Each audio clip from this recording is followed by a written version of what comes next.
Guys, welcome back to my channel. Today we're going to be doing my October empties video. I'm sorry if the lighting is weird.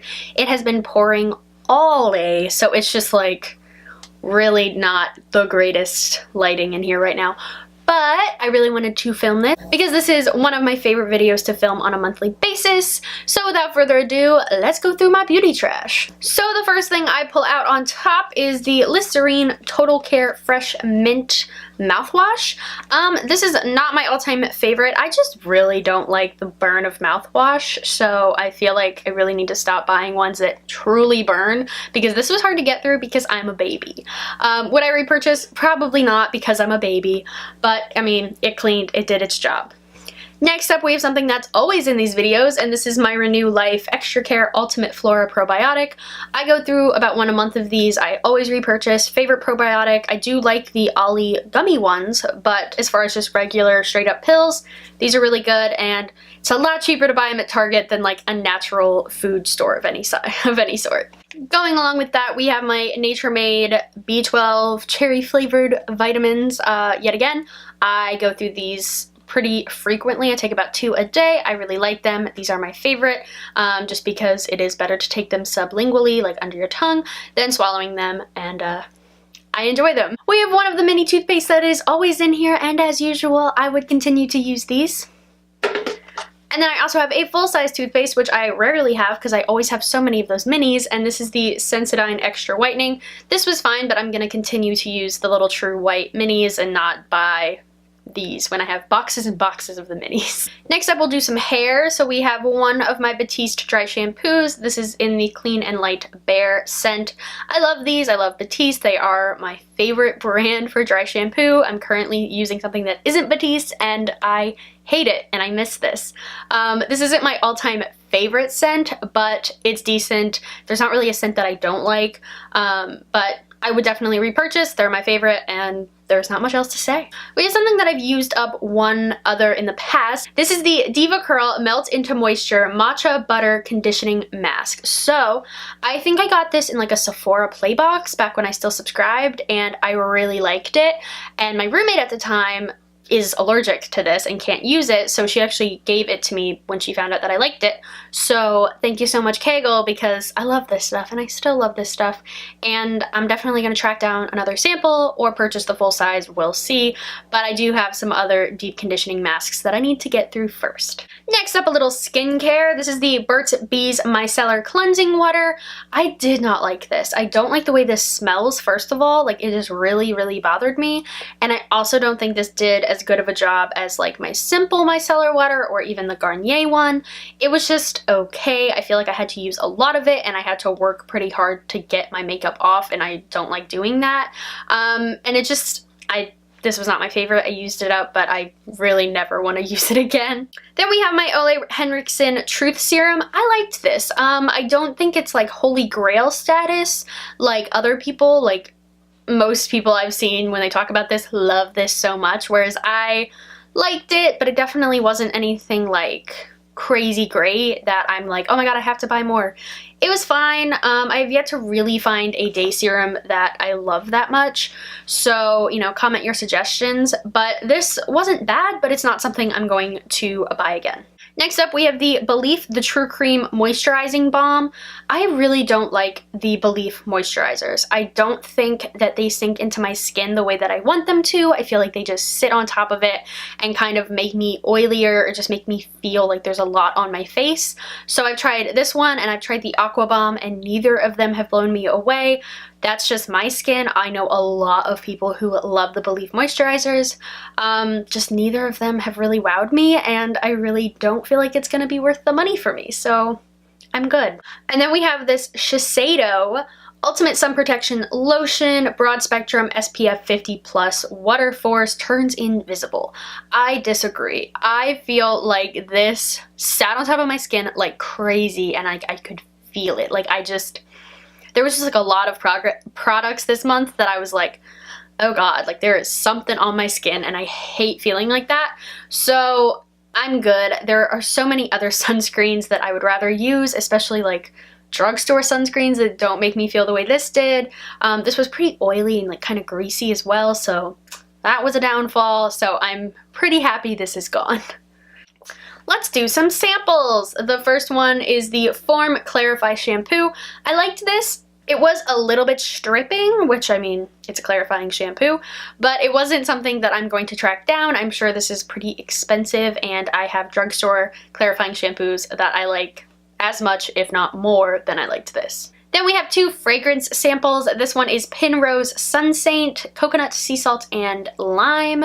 And then this was Burberry, yeah, My Burberry Blush.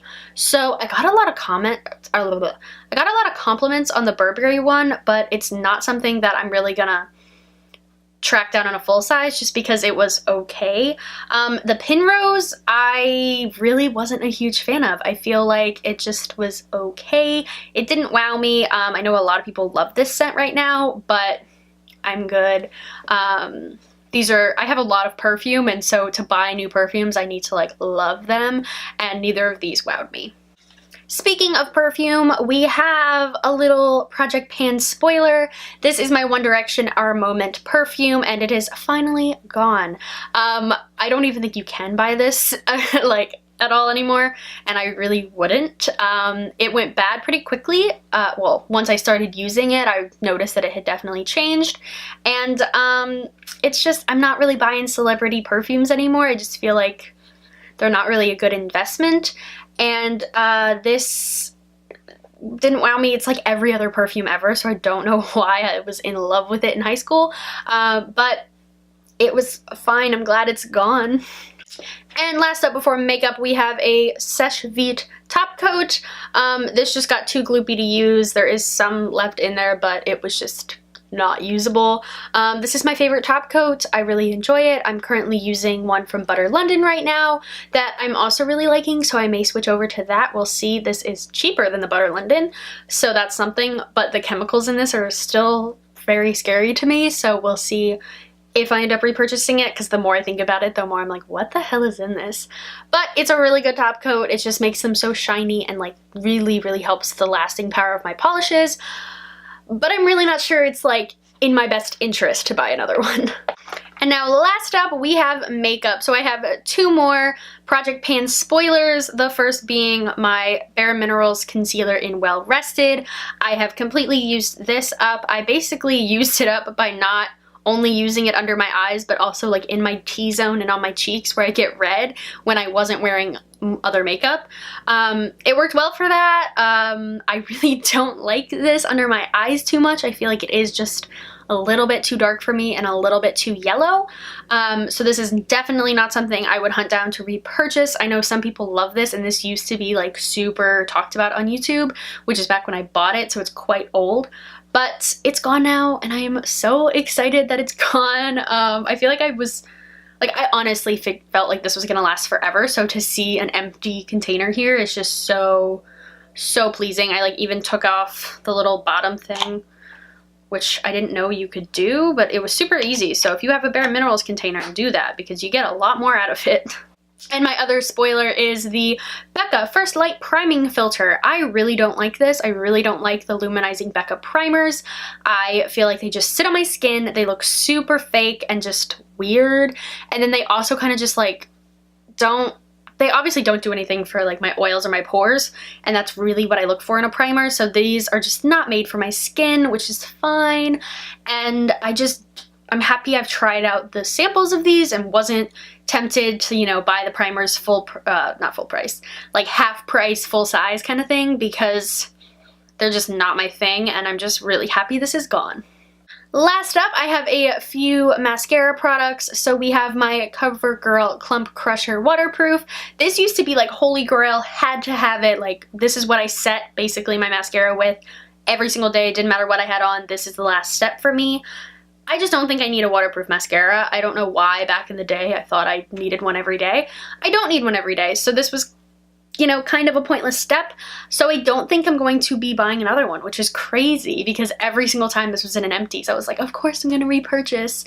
And now I'm kind of like, I'm good. I'm good without this being in my makeup routine. Next up, we have the L'Oreal Voluminous Original Mascara. This was fine. I mean, the brush on this is just pretty like standard, and I know that this is pretty like a cult favorite drugstore mascara, but I've tried so much better mascara that this didn't wow me enough to want to buy another one, even though it is so much cheaper than a lot of other mascaras. It was just okay, and I'm glad I tried it, but I don't feel like I need another one.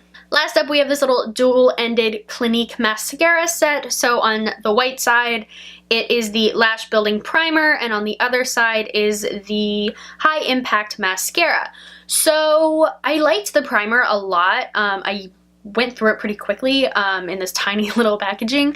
I felt like it really helped. Didn't matter if I used the Clinique mascara or one of the other mascaras. It really helped the volume and the length of my mascara, of my lashes. It looked really good no matter what I put on top of it, so I really enjoyed that. This was pretty standard, yet again, just like the Voluminous. It was fine, like really standard brush. But it wasn't anything crazy great. I do prefer rubber bristle wands, so that could have something to do with it.